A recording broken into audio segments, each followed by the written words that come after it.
제가 오늘 여러분 못 만나는 줄 알고 우리가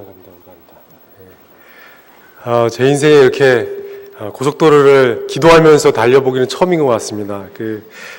오는데 길이 꽉 막혀가지고 여러분도 얼굴 못 보는 줄 알고 제가 하나님 앞에 기도해서 하나님이 주신 메시지가 있는데 우리 성도님들한테 꼭 전할 수 있도록 길을 열어주십시오. 그래서 제가 길이 열릴지어다 그랬더니 이제 천안을 딱 지나고 나서부터 길이 뻥 뚫려가지고 아주 열심히 와서 여러분들을 만날 수 있어서 감사합니다. 여러분들 또 다시게 만날 수 있게 돼서 주님 안에서 감사드리고 또 나사렛 예수 이름으로 여러분들 축원합니다. 아멘. 우리가 간다 우간다 김유신 선교사입니다. 우간다 어딘지 아시죠?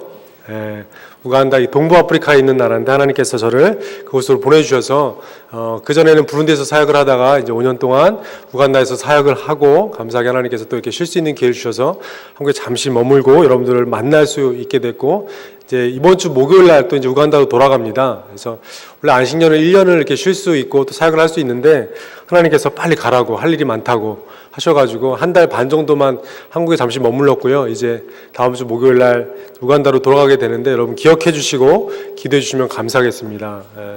제가 우리가 간다 우간다 그랬는데 저만 보내지 마시고 같이 함께 우리가 간다.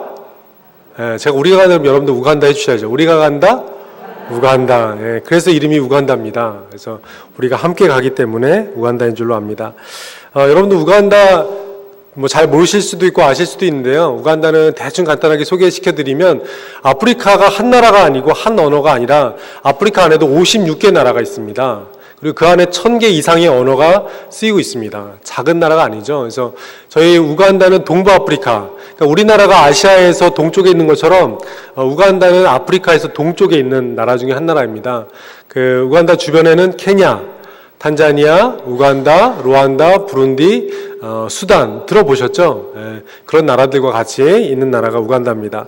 우간다 나라 크기는요, 우리나라 남한하고 북한을 합친 나라 크기가 우간다입니다. 작은 나라가 아니죠. 남한과 북한을 합친 그 크기가 우간다의 크기고요. 인구는 우리나라가 한 5천만이라고 들었습니다. 근데 우간다는 한 3,700만, 많지는 않지만 그래도 아프리카에서는 많은 나라 중에 한 나라입니다.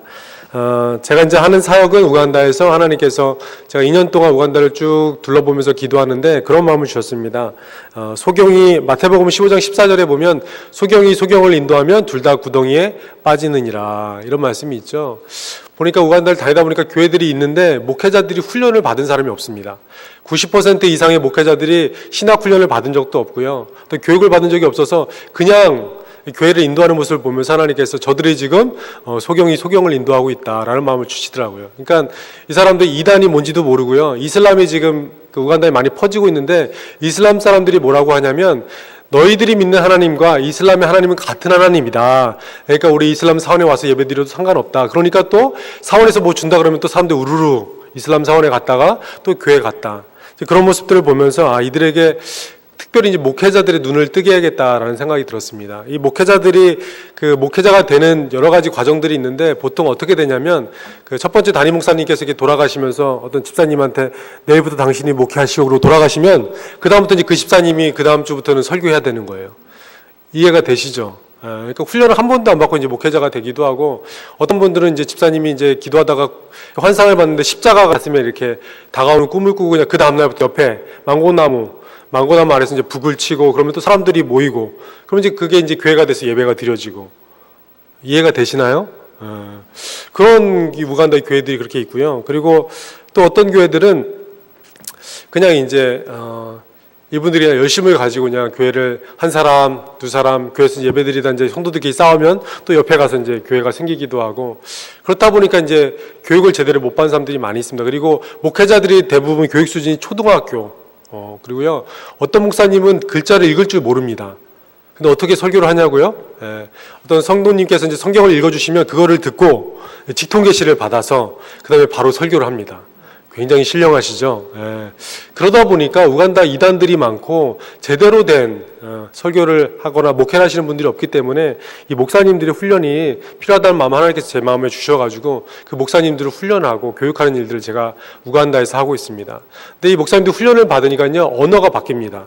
그러니까 우간다에서는 축복, 그다음에 뭐 우간다에서는 뭐 이렇게 병 낫는 거 이것만 얘기하는데 사실 이제 이분들이 은혜를 받고 교육을 받고 나서 하나님의 나라, 제자 훈련, 그리고 우리가 말씀을 읽어야 됩니다. 이런 이야기들 이제 하기 시작하고요. 그리고 이제 재훈련시키는 목사님들은 성경을 가지고 이제 큐티를 하는데 지금 마태복음부터 계시록까지 요한계시록까지 2번 큐티를 했습니다. 우간다에서 아마 그렇게 훈련을 많이 받은 목회자들이 없을 것 같습니다. 제가 처음 시작할 때 목사님 여러분 중에서 창세기부터 계시록까지 성경 읽어본 분 손들어 보십시오 했더니 아무도 손 드시는 분이 없더라고요. 그러니까 성경은 안 읽고 주일날 이제 예배 시간이 되면 이렇게 먼지를 이렇게 털고서 그리고서 이제 성경을 아무데나 피고서 한번 읽어보고 그 다음에 설교하는 것이죠. 그래서 그런 모습들 보면서 하나님께서 저들에게 정말 복음이 필요하고 말씀이 필요하고 훈련이 필요하구나 이런 마음 주셔서 그들을 훈련하다가 이렇게 돌아오게 됐습니다. 혹시 영상 준비되셨나요? 네네, 그럼 틀어주시겠어요? 영상 보시면 제가 이렇게 설명했던 것도 조금 이해가 되실 겁니다.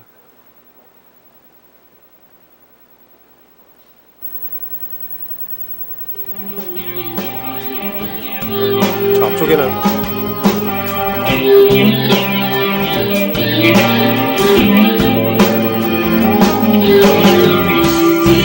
무세베니 대통령이 지금 30년 동안 무력으로 통치를 하고 있고요. 저렇게 시위하는 사람들을 무력으로 포용하는 모습들을 보시면 우간다에 저렇게 무당들이 있고요. 저렇게 아이들을 제물로 바치는 제사가 아직도 있습니다. 그리고 이제 에이즈나 아니면은 아이들 너무 많이 나서 돌보지 못하고 그렇게 돌봄받지 못하는 아이들이 많이 있고요. 그래서 많은 NGO들이 저런 보아 사역들 하시는 분들이 많이 계십니다. 이제 저 사원은 우간다 제일 큰 사원이고 아프리카에서 두 번째로 큰 사원인데요. 이슬람들이 숫자가 많이 늘어나고 또 이슬람들이 교회하고 학교를 세우면서 많이 전도 포교 활동을 하고 있습니다. 저는 이제 우간다의 희망은 교회라고 생각하고요.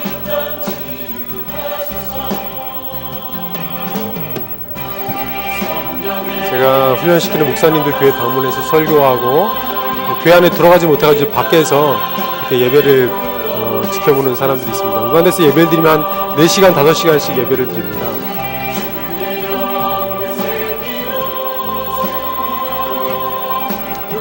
성도들이 말씀을 잘 듣고 있죠. 5시간 예배를 드려도 이렇게 움직이지 않고 이렇게 잘 들으시고요. 주변에 학교들이 있는데 저희 이제 학교들에 가서 복음을 전하고 말씀을 전하는 일도 하고요. 이게 지금 초등학교 모습입니다. 우리나라 60년대, 70년대 학교 모습 같이요. 여기는 강당이 없어서 야외에서 이제 설교하고 예수님 믿을 사람 하니까 애들이 손든 겁니다. 저렇게 마음이 순수해서 복음을 전하면 아이들이 복음을 잘 받아들입니다.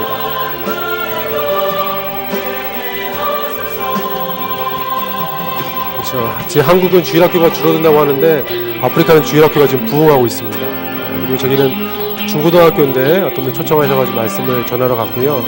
어린이들이 주로 하는 일들이 하루 종일 물 길어나는 일, 물이 없으니까 공동수도에 가서 물 길어나는 일을 하고요. 여기는 외국 사람이 한 번도 방문하지 않은 지역인데 저희가 단기팀을 데리고 가서 사역을 했는데 지역에 있는 5개, 6개 학교들이 모여서 같이 예배를 드리고 찬양하고 하는 시간들을 가졌습니다. 오전에는 이렇게 어린이 집회를 했었고요.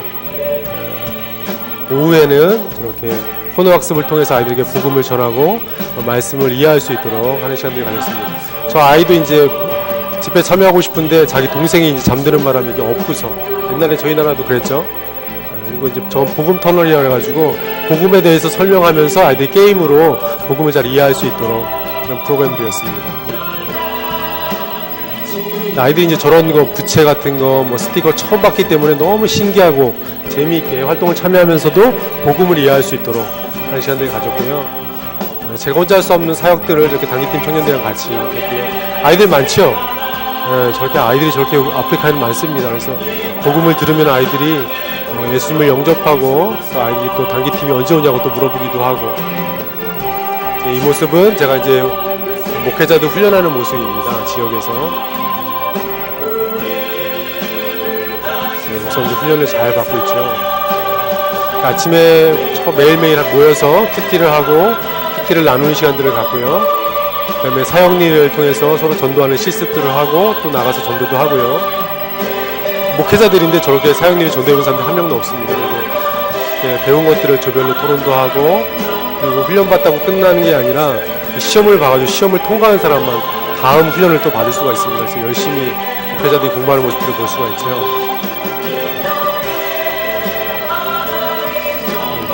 목사님도 훈련을 한 번도 못 받다가 이렇게 훈련을 시켜주니까 너무 고맙다고 하기도 하고요.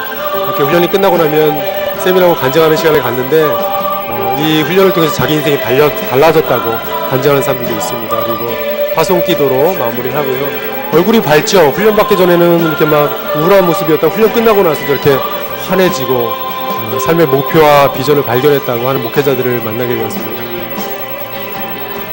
다 이 목사님들은 교회들 섬기고 있는 여자 목사님들도 있습니다. 우간다에. 그래서 다 교회를 섬기는 목사님들인데 이 과정을 통해서 훈련받고 이제 교회 가서 또 다시 사역할 수 있도록 저희 가족의 모습입니다. 감사합니다.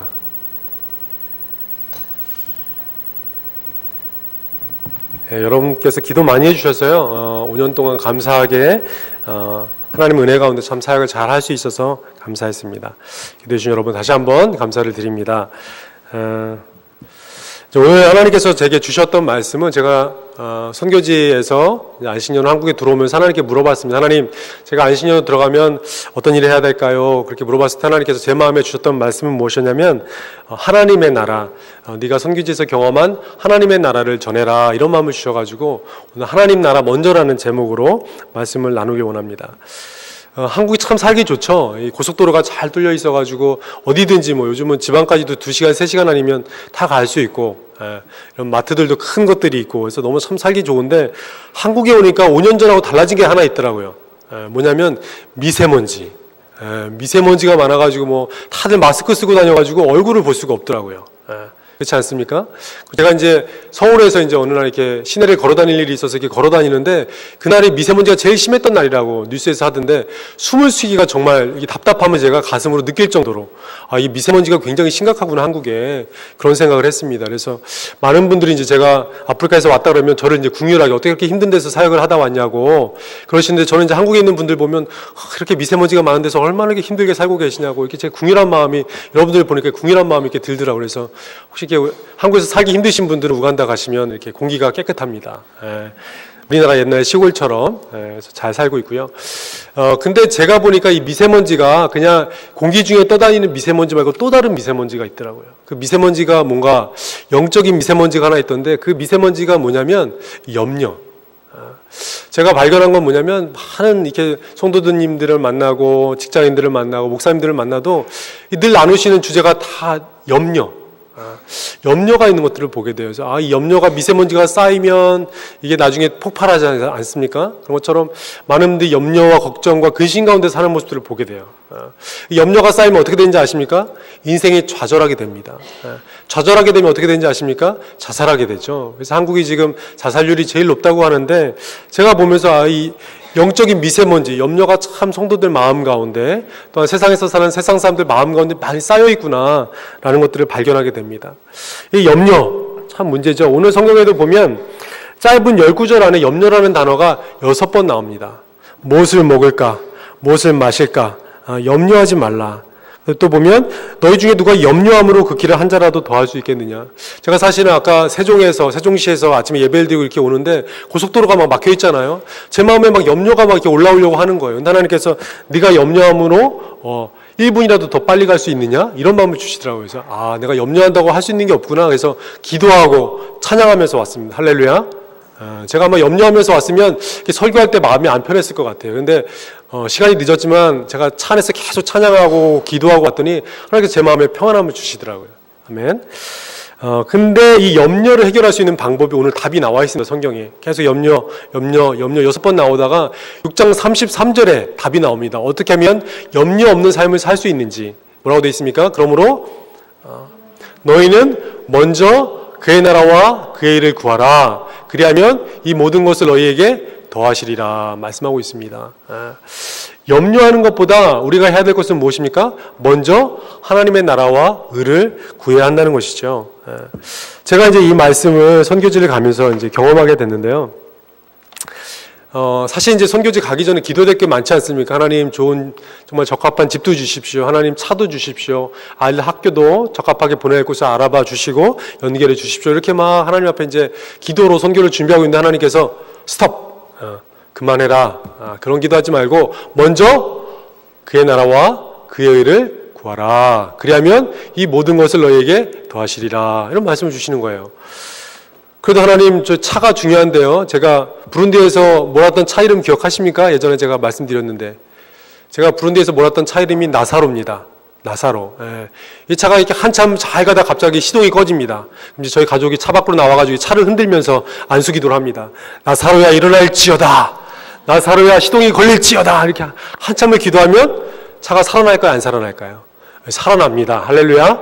그래서 또 살아나면 또 가고, 또 가서 이제 차를 주차해놓고 이제 설교를 막 한참 해놓고 이제 또 다시 차를 다시 시동을 걸려고 하면 시동이 또 안 걸립니다. 그럼 또 이제 핸들을 잡고 이제 한 30분을 기도하면 또 시동이 부르릉 걸리고. 근데 한두 번은 이게 재밌는데요. 이게 계속 그러니까 너무 스트레스가 돼가지고 하나님, 이번에 우간다 갈 때는 좋은 차를 주십시오 기도했는데 하나님께서 구하지 마라. 그런 거 구하지 말고 뭐 하라고요? 먼저 그의 나라와 그의 의를 구하라. 그리하면 이 모든 것을 너희에게 더하시리라. 그 말씀해 주시는 거예요.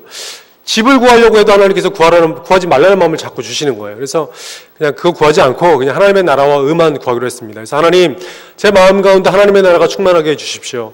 저희 가정 가운데 하나님의 나라가 충만하게 해주십시오. 하나님의 임재와 통치가 있게 하여 주시옵소서. 제가 사는 이 지역에 하나님의 나라가 임하게 하여 주시옵소서. 하나님, 우간다 가운데, 캄팔라 가운데, 아프리카 가운데, 열방 가운데 하나님의 나라가 충만하게 임하게 하여 주시옵소서. 그 기도만 한 몇 주를 했던 것 같아요. 근데 하나님께서 제 마음 가운데 약속의 말씀을 하나 주시더라고요. 그 말씀이 뭐였냐면, 네가 짓지 않은 집에서 살게 될 것이고 네가 심지 않은 과실을 먹게 될 것이다. 이런 약속의 말씀을 주시더라고요. 그래서 더 힘을 내서 하나님의 나라와 의를 위해서 한참을 기도했습니다. 그리고 이제 몇 주가 지났는데 어느 선교사님께서 제가 임시로 머물고 있는 숙소에 방문하셨어요. 집이 하나 나긴 났는데 날지 안 날지 모르겠는데 그런 집이 하나 났는데 한번 가서 보지 않겠냐고. 그래서 이제 제가 그 목사님, 선교사님을 따라서 갔습니다. 그래서 여기 원래 미국 선교사님이 살던 집인데 그 선교사님이 지금 휴가차 미국으로 가셨는데 안 돌아올지 모르신다고. 그래서 이 집이 아마 날지도 모른다고. 근데 이 집은 그 미국 선교사님이 사는 동안 강도가 들어가지고 집이 다 털렸다고. 그리고 그 가족이 다들 말라리아에 걸려가지고 굉장히 힘들었다고. 그래서 아마 미국으로 가셨는데 안 돌아올지도 모른다고. 듣고 보니까 좋은 집 같기도 하고 안 좋은 집 같기도 하고 좀 헷갈리더라고요. 그래도 그 말씀을 이렇게 나누는 중에 그 집을 보는 순간 제 마음에 저 집이 내 집이다라는 마음을 주셨어요. 그래서 그 선교사님께서 좀 다른 집도 보셔야 되지 않겠습니까? 이렇게 저한테 물어보셨는데 아닙니다. 저는 이 집을 하나님이 주실 것 같습니다. 저는 이 집만 놓고 기도하겠습니다. 이렇게 말씀을 드리고 정말 계속 기도했습니다. 근데 어느 순간 이제 그 집에 살던 미국 선교사님이 오셨어요. 근데 오시고 나서 막 대충 정리하시고 훌쩍 떠나셨어요. 이제 얘기를 듣고 보니까 중요한 거 냉장고나 뭐 이런 그런 것만 이제 정리를 하시고 급하게 이제 미국으로 가셨다 그러시더라고요. 그래서 이제 저희가 이제 그 집을 빌려서 그 집에 이제 들어가게 됐더니 집에 갔더니 침대도 있고, 할렐루야, 풀도 있고, 아이들 옷도 있고, 장난감도 있고, 다 놓고 가신 거예요. 그런 거 하나하나 다 살려고 그러면 얼마나 힘들겠습니까, 선교지에서. 근데 이분이 쓰던 거를 다 놓고 가셔가지고 저희는 그대로 몸만 들어가서 사지 않고 그것들 다 쓸 수가 있었던 것이죠. 주님께서 아까 뭐라고 하셨어요? 네가 짓지 않은 집에서 살게 될 것이고 네가 심지 않은 과실을 먹게 될 것이다. 약속하셨잖아요. 약속의 말씀을 붙잡고 기도할 때 하나님께서 우리 삶 가운데 응답해 주신 줄로 믿습니다. 아멘. 그래서 하나님의 나라가 이렇게 응답되는구나. 그것들을 깨닫게 되죠. 제 아내는 이렇게 설거지하다가 은혜를 받더라고요. 그래서 선교사님께서 그 미국 선교사님이 그 수세미하고 그 트리오 같은 거 있잖아요. 그런 것도 다 놓고 가신 거예요. 그래서 제 아내는 설거지하면서 하나님 감사합니다. 이런 것도 다 챙겨주시고. 그러니까 아내는 그 설거지하면서 그 선교사님이 다 놓고 간 그걸 보면서 은혜를 받는 모습 보면서 우리가 6번 염려하는 것보다 한 번 하나님의 나라를 구하는 게 더 빠르구나. 라는 생각이 들었습니다. 제가 만약에 걱정하면서 하나님 이것도 구해야 되고 이것도 필요하고 막 그렇게 염려하면서 시간을 보냈다면 정작 구하지도 못하면서 제 마음만 더 문제가 생기고 마음만 더 복잡해지고 결국 얻어야 될 것들은 얻지 못하는 일이 일어날 수 있었을 것 같아요. 근데 하나님께서 먼저 그의 나라와 의를 구하라고 했을 때 그것들을 구했을 때 하나님께서 이 모든 것을 더해 주신 줄로 믿습니다. 이처럼요, 하나님의 나라가 우리 삶 가운데 임하면요, 다른 문제들이 해결이 됩니다. 여기 아마 예배 가운데 염려와 걱정과 근심을 가지고 나오지 않으신 분들이 하나도 없으실 거예요. 그렇죠? 자식 걱정, 집안 걱정. 요즘 보니까 부모님들이 자식 걱정하시는 분들이 많더라고요. 오늘 가정의 달인데 5월달이 자식 때문에 걱정하는 분들이 많더라고요. 게임에 중독돼 있고 아이들이 막 학원 때문에 바빠가지고 스트레스 받고 성적 때문에 고민하고 대학, 취업, 결혼 문제 없는 가정이 없더라고요. 근데 중요한 것은 하나님의 나라가 우리 가정 가운데 임하면 모든 문제들이 해결될 줄로 믿습니다. 그래서 하나님께서 우리 가운데 먼저 그의 나라와 의를 구하라고 말씀하신 것이죠. 그래서 염려하는 것보다 하나님의 나라와 의를 구하는 게 빠르다라는 것이죠. 그래서 제 안에 근데 한 가지 질문이 생겼습니다. 하나님, 제가 구할 것도 많은데 사역자도 구해야 되고 사역지도 구해야 되고 동역자도 구해야 되고 구할 게 많은데 왜 하나님의 나라를 구하라고 하셨습니까? 제가 하나님께 물어봤습니다. 하나님께서 제 마음에 어떤 답을 주셨냐면요, 김유신 선교사, 선교사는 하나님의 나라를 전하고 하나님 나라를 확장하는 사람이 선교사인데, 선교사가 하나님 나라로 충만하지 않으면 어떻게 하나님의 나라를 전하고 복음을 전하고 예수 그리스도를 전할 수 있겠느냐? 네가 먼저 하나님의 나라가 충만해져야지 하나님의 나라를 전할 수 있지 않겠느냐, 이런 마음을 주시더라고요. 그 말씀을 듣고 나니까 그래서 하나님께서 먼저 하나님의 나라를 구하라고 말씀해 주셨구나. 내 안에 하나님의 나라가 없이 걱정과 근심으로 가득 차 있다면 제가 하나님의 나라를 전할 수 있겠습니까? 없지요. 그래서 먼저 하나님의 나라로 충만해져야지 하나님 나라가 없는 사람이 보이고요, 염려와 걱정과 근심이 있는 사람이 보이고요, 사단에게 사로잡힌 사람들이 보이는 것이죠. 요즘 교회에서 이제 가정의 달을 맞이해서 전도하라고 참 많이 하시죠. 5월에 이제 전도의 달, 가정의 달 그러는데요, 성도님들이 참 전도하기 어려우시죠. 목사님이 전도하십시오 그러면 막 가슴에 부담으로 와닿으시죠. 왜 그러신 줄 아십니까? 우리 마음에 하나님의 나라가 충만하지 않아서 그렇습니다. 우리 마음 가운데 하나님의 나라가 충만하면요, 전도하지 말라 그래도 전도하러 나가실 것입니다. 아멘? 먼저 내 안에 걱정과 근심이, 염려가 충만한데 어떻게 복음을 전하러 갈 수 있겠습니까? 복음 전하러 가면 당신이나 행복하게 사십시오, 이렇게 할 말이 없잖아요. 내 안에 근심과 걱정과 염려가 해결되고 내가 주님 안에서 행복한 삶을 살아갈 때 복음을 전할 수 있는 것이고요, 하나님 나라가 없는 사람들이 보여서 하나님 나라를 전하고 예수님을 전하고 복음을 전할 수 있는 줄로 믿습니다. 아멘. 그리고 제가 또 하나님께 물어봤습니다. 그러면 하나님의 나라를 구해야 되는데, 하나님의 임재가 충만하길 구해야 되는데 하나님의 나라는 무엇입니까? 주님께 또 물어봤습니다. 근데 주님께서 제 마음에 또 성경으로 답을 주셨습니다. 로마서 14장 17절에 보면 하나님의 나라는 먹는 것과 마시는 것이 아니요 오직 성령 안에 있는 의와 평강과 희락이다. 하나님의 나라는 먹고 마시는 것이 아니라 뭐라고요? 성령 안에 있는 의와 평강과 희락이다. 그 의가 무엇입니까? 예수님을 믿는 것이 우리의 의죠. 하나님의 나라는 무엇이냐면요, 내가 예수님에 대한 믿음으로 가득 차 있는가, 하나님이 주시는 평강으로 내 마음이 차 있는가, 하나님이 주시는 기쁨이 내 안에 가득 있는가. 만약 여러분 마음속에 하나님에 대한 믿음도 없고 마음의 평강도 없고 마음의 기쁨도 없다면 여러분이 어쩌면 하나님의 나라를 지금 떠나서 살고 있는지도 모릅니다. 여러분들 하나님의 나라 가운데 살고 있다면요, 여러분 안에 평강과 기쁨과 은혜가 넘치는 줄로 믿습니다. 참 제가 이 사랑을 전하고 하나님의 나라를 전하면서 감사한 건요, 하나님의 나라를 전하면 전할수록 하나님께서 제 마음 가운데 평강과 기쁨을 주신다는 거예요. 하나님에 대한 믿음을 또 주신다는 거예요. 왜? 하나님이 기뻐하시는 일이시니까. 제가 보니까 교회 안에서도 평강을 잃은 분들이 너무 많으세요. 교회 안에도 기쁨을 잃은 분들이 너무 많으세요. 교회 안에도 예수님에 대한 믿음을 잃은 분들이 너무나 많으시다는 것이죠. 그런 분들 모두에게 하나님의 나라가 필요한 것입니다. 하나님의 나라가 임하면요, 근심이 떠나갑니다. 하나님의 나라가 임하면요, 걱정이 떠나갑니다.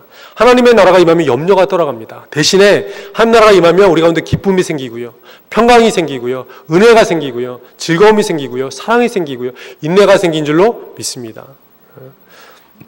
여러분 마음에 하나님의 나라가 있으십니까? 아멘. 제가 예전에도 말씀드렸죠. 제가 좋아하는 문구가 하나 있는데, 그리스도가 있는 가슴마다 선교사이고, 기억나세요? 그리스도가 없는 가슴마다 선교지이다. 여러분 마음속에 그리스도가 계시고 하나님의 나라가 있다면 여러분은 누구라고요? 선교사인 줄로 믿습니다. 근데 여러분 마음속에 여전히 하나님이 주시는 평강과 은혜와 사랑이 없고 그리스도가 없다면 여러분의 마음은 선교지인 것입니다. 참 안타까운 것은 이 한국교회 안에 모두가 다 선교사가 돼야 되는데 선교지로 사시는 분들이 너무 많이 계세요. 복음이 필요하고 여전히 하나님의 은혜와 사랑과 하나님의 나라가 필요한 분들이 너무 많다는 것이죠. 저는 여러분들이 주님 안에서 모두 선교사가 되기를 축원합니다.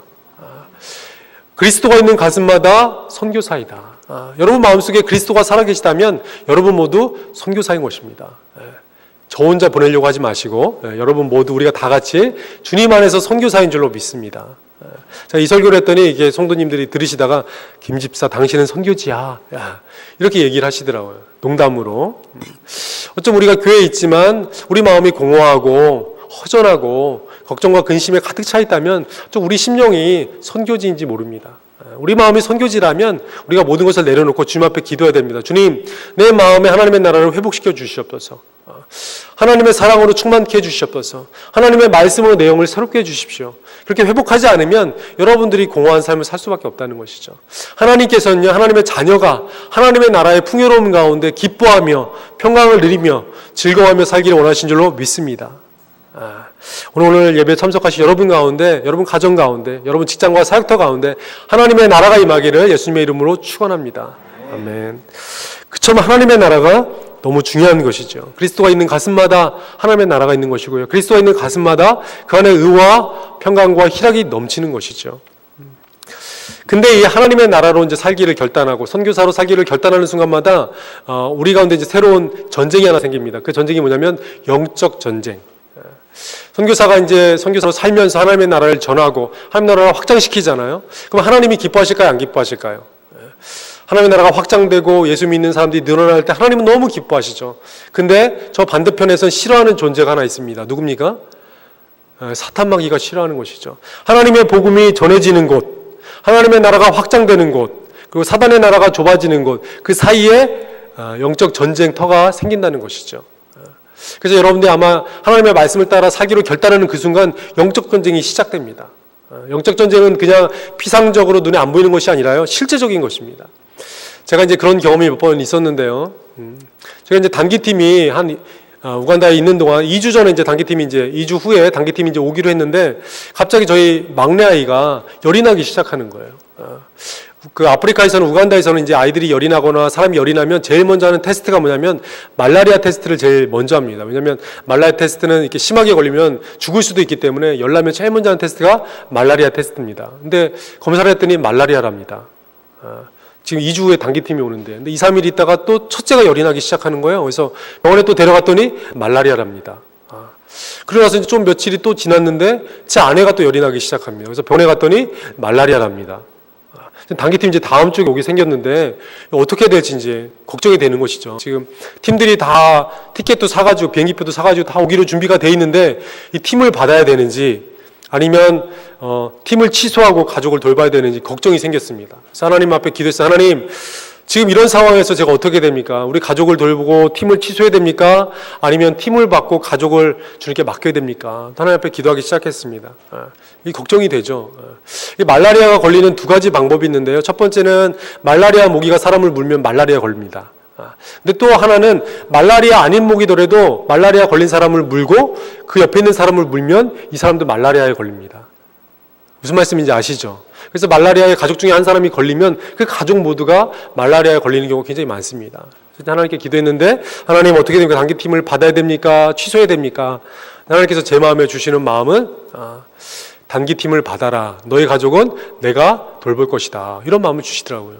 근데 갈등이 되더라고요. 만약에 단기팀을 받고서 이제 지방의 사역을 1, 2주를 마치고 집에 왔는데 다들 막 쓰러져 있거나 아니면 심해가지고 병이 심해져가지고 그러면 어떡하나 걱정이 되긴 했지만 선교사는 믿음 가지고 사는 사람 아닙니까? 그래서 주님께 다 가족들을 맡기고 가족들과 단기팀과 같이 이제 지방 사역을 마치고 집에 돌아왔습니다. 어떻게 됐을까요? 제 예화는 다 해피엔딩이죠. 갔다 왔더니 가족들이 다 회복이 됐습니다. 할렐루야. 사단이 그렇게 단기팀하고 사역하는 걸 싫어하는 것이죠. 하나님의 나라가 확장되고 복음이 전해지는 것을 사단이 싫어하는 것이죠. 근데 우리가 분명히 깨어있지 못하면 자칫하면 하나님의 나라 일들을 못하고 다른 일에 신경을 쓰느라고 하나님의 복음 전한 일을 못하는 경우도 있다는 것입니다. 그 이제 안식년 나오기 전에 이제 한두 달 전에 굉장히 중요한 목회자 훈련이 있었습니다. 이 훈련만 끝나면 이제 이 목회자들이 다른 사람도 훈련시킬 수 있는 아주 중요한 훈련을 앞두고 있었는데 한 달 전부터 갑자기 이제 집안에 문제가 생기기 시작했습니다. 제가 아프리카에 10년 사는 동안 도둑을 맞은 적이 한 번도 없었습니다. 근데 나오기 한두 달 전에 그분이 왔다 가셨습니다. 그분이 왔다 가셔가지고 집안에 있는 모든 것들을, 집안에 있는 모든 것 중에 돈만, 냉장고나 이런 건 다 놔두고 돈만, 저희가 이제 안신년 나오려고 그 비행기표 사려고 모아놓은 돈이 있었는데 그 돈을 홀랑 다 가져갔습니다. 그래도 뭐 주신 분도 하나님이고 가져가신 분도 하나님인 줄 알고 제가 마음에 흔들리지 않고 그냥 넘길 수 있었습니다. 근데 이 도둑이, 제가 선교사인 거 아는 거죠. 이 도둑이 다 주변에 있는 사람들이니까요. 주일날 낮에 들어와서 훔쳐가는 거예요. 저희 집이 담이 없거든요. 한쪽은 담이 있는데 한쪽은 나무로, 옛날 시골 집들 그렇잖아요. 나무로 이렇게 얼기설기 이렇게 해놨는데, 그러다 보니까 이 속이 보이고 견물생심이라고 자꾸 보이니까 이 도둑이 또 들어오고 도둑이 4번 들었습니다, 집에. 그러니까 이게 자꾸 불안해지기 시작하더라고요. 예전에 제가 특별한 은사가 제가 하나 있는데 뭐냐면 머리에 이렇게 뭐가 닿기만 해도 잠을 자는 은사가 있습니다. 근데 그다음부터 그 은사가 사라졌어요. 자다가도 조그만 소리가 나면 이게 번뜩 깨가지고 걱정이 되더라고요. 지방에 가서 사역을 하려고 해도 아내를 혼자 놓고 가자니까 걱정이 되는 것이죠. 제 마음에 평강이 사라지고요. 기쁨이 사라지더라고요. 어느 날은 이제 물이 안 나와서 왜 물이 안 나오지? 그래서 한 보통 일주일 정도 물 안 나오는 건 기본이니까요, 우간다에서. 그래서 일주일 기다렸는데 계속 물이 안 나오는 거예요. 그래서 제가 이제 수도국이 있습니다, 저희도. 수도국에 가서 우리 물이 안 나온다고 이렇게 물어봤더니 그 지역에는 공사가 없어서 아무 문제가 없는데요, 이렇게 얘기를 해주더라고요. 그래서 다시 집에 와서 봤더니 계량기가 없어진 거예요, 계량기가. 그래서 이제 수도국에서 이제 수도세 안에서 떼어간 줄 알고 수도국에 이제 사진 찍어가지고 수도국에 가서 이 계량기를 왜 떼어갔냐고, 우리 수도세 꼬박꼬박 다 잘 냈는데, 그때 거기 직원이 하는 말이 도둑 맞았습니다. 이 계량기를 훔쳐가는 거예요. 계량기는 집 밖에 있거든요, 저희는. 그러니까 도둑이 밤에 들어와가지고 계량기 잠가놓고, 수도를 잠가놓고 그 계량기 파이프하고 계량기를 뜯어가 버린 거예요. 그것도 모르고 이제 저희는 물이 끊긴 줄 알고 기다리고 있었던 것이죠. 이제 뭐 그런 일만 있으면 괜찮은데, 이제 항상 시험은 한 번에 이렇게 하나씩 천천히 오는 게 아니라 한 번에 몰려서 오지 않습니까? 갑자기 집안에 벌레들이 들어오기 시작했습니다. 막 이게 자꾸 간지럽고, 이렇게 보면 까만 게 이렇게 있고, 그래서 뭐지? 그런데 자꾸 막 몸이 간지럽고 따갑고, 그래서 어느 날 이제 옷을 다 벗고 러닝을 벗어봤는데 한 7, 8마리 벌레가 붙어 있는 거예요. 그래서 이렇게 딱 소톱으로 딱 했더니 피가 톡 튀면서 딱 죽는 거예요. 그래서 자꾸 간지럽고, 근데 머리를 이렇게 해도 또 자꾸 나오고, 그러니까 온 집안에 자꾸 이 벌레들이 자꾸 생기는 것 같더라고요. 그래서 어느 날은 이제 침대에도 자꾸 뭐가 있는 것 같아서, 여러분 전기로 된 모기채 아십니까? 전기 모기채? 그걸로 이제 침대 위를 한번 이렇게 한번 해봤습니다. 그때 다다다다다다다다다다 이 벌레 죽는 소리입니다. 다다다다다다다.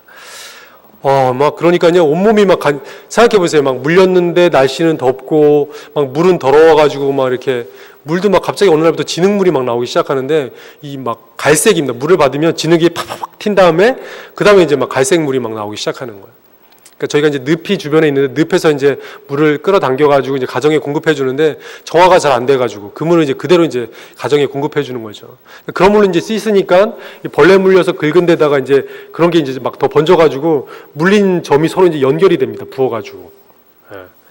그래서 하도 이제 주여 치료하여 주시마. 그래서 이제 어느 날 이제 아내한테 물어봤습니다. 이 아내가 이제 등을 제가 못 바르니까 약 좀 바르면서 한번 쉬어보라고, 몇 군데나 물렸냐고. 이렇게 한번 이렇게 쭉 세더니, 한 번, 둘, 셋, 넷, 다섯, 65군데를 물렸다고. 온몸이 그냥 다 물려가지고. 그러니까 이게 뭐 제가 욥이 마음이 이해가 되더라고요. 그래서 이 기왓장으로 긁고 싶다는 게 무슨 표현인지 알겠더라고요. 이 살을 정말 떼어버리고 너무 간지러우니까 자다가도 잠을 깊이 못 자고. 너무 피곤한 거죠. 그러니까 이제 막 사람이 힘이 없어지고, 그것만 했으면 괜찮은데 이제 한 달 전에 이제 목회자 훈련을 해야 되는데 컴퓨터로 이제 훈련을 준비하지 않습니까? 근데 컴퓨터가 고장나기 시작했습니다. 고쳐도 한 15분 있으면 또 고장나고, 또 고쳐도 또 고장나고, 이게 자꾸 뭘 하려고 그러는데 안 되니까 사람이 마음이 낙심이 되더라고요. 여러분도 그러지 않습니까? 뭘 하려고 하는데 하려고 할 때마다 안 되면 낙심이 되죠. 좌절이 되고, 이게 마음에 힘이 없어가지고 이제 하나님, 제가 여기 계속 있어야 됩니까? 하나님, 좀 제가 다른 데로 가야 되지 않겠습니까? 이렇게 기도하기 시작했어요. 근데 하나님이 그건 아니란 마음을 주셔가지고, 내가 선교사인데 이러고 있으면 안 되겠다. 중요한 훈련이 있는데 내가 내 영이 새로워져야지. 이렇게 생각을 하고 말씀을 읽기 시작했습니다. 말씀을 읽고, 말씀을 읽으니까 한 1% 이제 마음이 영적으로 충전이 되더라고요. 그래서 이제 말씀을 읽다가 이제 찬양을 틀어놓고 찬양을 듣기 시작했습니다. 찬양을 들으니까 한 5% 정도 마음이 충전이 되더라고요. 그래서 그때부터 이제 기도하기 시작했습니다.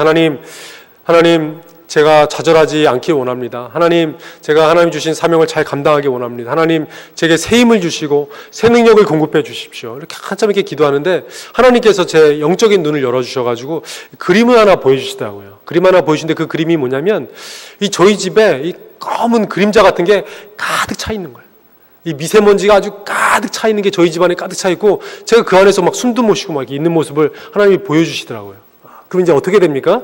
봤으니까 기도해야죠. 그래서 기도하기 시작했습니다. 내가 나사렛 예수 이름으로 명하노니 어둠의 영들은 떠나갈지어다. 나를 좌절케 하는 어둠의 영들은 떠나갈지어다. 나를 불안케 하고 걱정케 하는 어둠의 영들은 나사렛 예수 이름으로 명하노니 떠나갈지어다. 이렇게 한 30분 동안을 확 기도를 했던 것 같습니다. 이제 그러고 났는데 어떤 거 하나를 보여주시냐면 딱 기도가 끝나자마자 그 집에서 검은 굴뚝에서 검은 연기가 쫙 빠져나가는 것처럼 저희 집에 꽉 찼던 그 검은 구름이 쫙 검은 연기가 쫙 빠져나가더라고요. 그러고 나니까 제 마음속에 평강과 기쁨이 회복되기 시작하더라고요. 할렐루야. 제가 이제 그다음부터 이제 기도가 되더라고요. 이렇게 기도하는데 하나님께서 어떤 제 마음에 확신을 줬냐면 이 전쟁은 이제 끝났다라는 마음을 주시더라고요. 그래서 이제 기대함으로 이제 그다음부터 말씀과 기도를 이렇게 하는데 정말 그다음부터는요, 도둑도 안 들어오고요. 그다음부터 제가 컴퓨터 놓고 기도했거든요. 이 나사로 컴퓨터야 일어날지어다, 살아날지어다. 그리고 이제 부탁을 했는데 그 컴퓨터가 그때부터 지금까지 에러 없이 잘 돌아가는 줄로 믿습니다. 이 컴퓨터도 안수 기도 받으니까 낫습니다. 할렐루야. 이게 다 영적 전쟁이 있습니다. 그 안에. 그리고 그 다음부터는 이제 벌레들도 하루아침에 싹 사라지지 않았지만 조금씩 줄어들기 시작하더니 저희가 나올 때쯤에는 벌레가 없어졌습니다. 할렐루야. 이게 눈으로 보면 인간적인 걱정이고 근심 같지만 때로는 영적인 문제가 될 때가 있습니다. 우리가 하나님의 사람으로, 하나님의 영적인 군사로, 하나님의 선교사로 살려고 할 때 이 어둠의 영, 사단이 그걸 싫어하는 것이죠. 그걸 못하게 좌절하게 자꾸 만든다는 것입니다. 그래서 우리 가운데 필요한 것이 있죠. 하나님의 나라를 붙들고 살기 위해서 우리에게 필요한 것이 하나 있습니다. 그래서 제가 하나님께 이것들 물어봤더니 로마서 1장 17절로 제게 답을 주셨습니다. 오직 의인은 뭘로 살아라? 믿음으로 말미암아 살리라. 오직 선교사는 믿음으로 말미암아 살리라. 오직 성도는 믿음으로 말미암아 살리라. 예수님을 끝까지 포기하지 않고 붙잡을 때 우리를 사로잡고 있는 어둠과 걱정과 근심과 염려가 떠나가고요. 주님이 주시는 평강과 은혜가 우리 가운데 임하는 줄로 믿습니다. 믿음이 무엇입니까? 오직 의인은 믿음으로 말미암아 살리라 하는데 믿음이 뭐예요? 믿음은 예수님을 꽉 붙잡고 사는 것이죠. 예수님을 바라보며 사는 것이죠. 베드로가 예수님을 바라보면서 물 위를 걸을 때 걸어가지 않습니까? 근데 풍랑이 한번 치니까 시선을 잃어버리니까 물속에 빠지는 것이죠. 우리가 왜 시험에 듭니까? 예수님 붙잡은 손을 놨기 때문에, 예수님 바라보는 시선을 놓쳤기 때문에, 태양의 후예에 빠져서 예수님을 바라보지 못하고 송중기를 바라보고, 한국에 오니까 심각하더라고요. 막 이게 뭐 어린 분이나 젊은 분이나 나이 드신 분이나 이 태양의 후예 후유증 때문에 힘들어하는 모습을 제가 참 많이 봤습니다. 근데 우리가 누구를 붙잡아야 됩니까? 예수 그리스도를 붙잡아야 되는 것이죠. 그 혈류병 여인이 12회를 혈류병을 앓았던 여인이 예수님의 옷자락만 손을 대도 병이 나았다면, 우리가 예수님의 옷자락을 붙잡고 산다면 예수님의 능력이 우리 가운데 임하지 않겠습니까? 더 큰 능력이 임하는 줄로 믿습니다. 우리 예수님은 좋으신 분이기 때문에요. 예수님을 붙잡고 있으면 그분이 우리 마음속으로 훅 들어오십니다. 할렐루야. 예수님을 만지기만 해도 병이 낫는데 예수님을 내 안에 모시고 산다면 우리 안에 얼마나 큰 역사와 기적과 평강과 은혜가 넘치겠습니까? 그렇지 않습니까? 그래서 예수님을 붙잡고 살 때 우리 삶 가운데 하나님이 주시는 의와 평강과 희락이 넘치고 우리 가정 가운데, 내 삶 가운데 하나님의 나라가 임할 줄로 믿습니다. 많은 분들이 우리 가정 문제다, 우리 아이들 문제고, 우리 자녀들 문제고, 우리 남편 문제고, 우리 아내 문제고 다 문제라고 얘기하는데 사실 문제는 누구 문제입니까? 내 문제죠.